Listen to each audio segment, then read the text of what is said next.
Check my walk and the talk, got me close to you. Got the shades and the cap with my uniform too. പണം ഇറങ്ങി കഴിയുമ്പോ പേര് മാറ്റുന്നതായിരിക്കും. ആയിരിക്കത്തില്ല. ചോറിന് നന്ദി കാണിക്കണമെന്ന് കരുതി കണ്ട കാര്യം പറഞ്ഞതാ. പാട്ട് കണ്ടോ? ഒയ്യോ, എന്നാ പാട്ടാത്? സത്യം അതെ. പാട്ട് എഴുതിയവനുണ്ടല്ലോ, അവനൊരു 1.5 മുതലാ. എന്നിങ്ങനെ പൂഴ്ത്തി പറയുന്നത് എനിക്ക് ഇഷ്ടമല്ല. അതെന്താ? കുറച്ച് ഓവർ ആയാലും എല്ലാവരും ശ്രദ്ധിക്കൂ. ചിലർക്ക് നൻപനാ.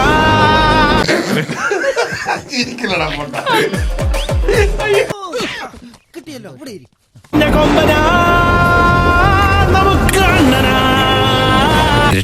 എന്റെ ഈശ്വര, എഴുതുമല്ലാന്ന് പറയുവാന്ന് പാട്ട്. അതിപ്പോ ഇങ്ങനെ പറയാ സാർ, കാലൊക്കെ ഒരുപാട് പോയില്ലേ? ആണോ? പാട്ടൊക്കെ തിയേറ്ററിൽ ഇടുമ്പോ എന്തോ ബഹളമായിരിക്കും, ആൾക്കാരല്ലേ കൂവായിരിക്കും. അത് കേട്ടാ മതി ഞങ്ങക്ക്. ആ പടം മൊത്തം ഇതായിരിക്കും പരിപാടി. വെറും കച്ചറ, ഒരു തീട്ട സിനിമയായിരിക്കും, യാതൊരു ഡൗട്ടും വേണ്ട. എന്നെ കുഴിയിലാക്കാനായിട്ട് കച്ചകെട്ട് ഇറങ്ങിയിരിക്കാനുള്ള തെണ്ടി മനുഷ്യനെ ഉറക്കം കെടുത്താനായിട്ട്.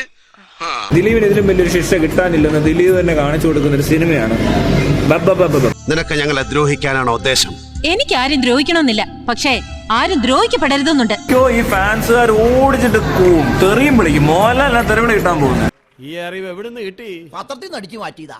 ദിലീപിന് വലിയ കുഴപ്പമൊന്നുമില്ല. ദിലീപിന് ഇപ്പൊ വലിയ ഫാൻസ് ഒന്നുമില്ല, കുറെ പൊട്ടപ്പിള്ളേർ മാത്രമേ ഉള്ളൂ. മര്യാദക്ക് കീഴടങ്ങിയില്ലെങ്കിൽ പൊട്ടിക്കും ഞാൻ. ഒലക്കപ്പൊട്ടി എന്താ സംഭവിക്കാന്നറിയോ? അതിനിടയിൽ മോഹൻലാൽ വന്നേക്കുക ഒരു ലോഡ് തീട്ടവും കൊണ്ട്.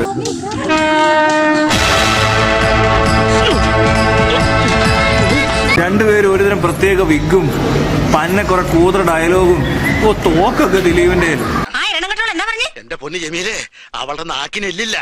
അത് കേട്ട് നീ യുദ്ധത്തിന് ഇറങ്ങല്ലേ? എന്നോട് പോരിന് വന്നാലേ ഞാൻ വിടില്ല. നീ ഒന്ന് അടങ്ങ് ജമീലേ.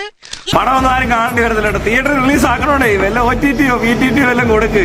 നീ ആരാ? സത്യമാണ് സാവിത്രിയോ? നിന്റെ ചരിത്രം കൊണ്ട് വിളമ്പിക്കണ്ട, വെറുതെ നാറും.